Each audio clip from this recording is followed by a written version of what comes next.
For the landlady shop, they open from 11 a.m. Until run out. But usually they run out before 2 p.m. So remember, go before 2 p.m.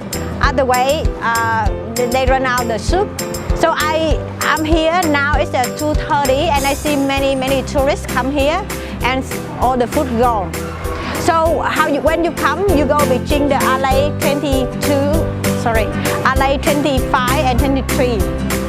There you see a lot of plastic chair.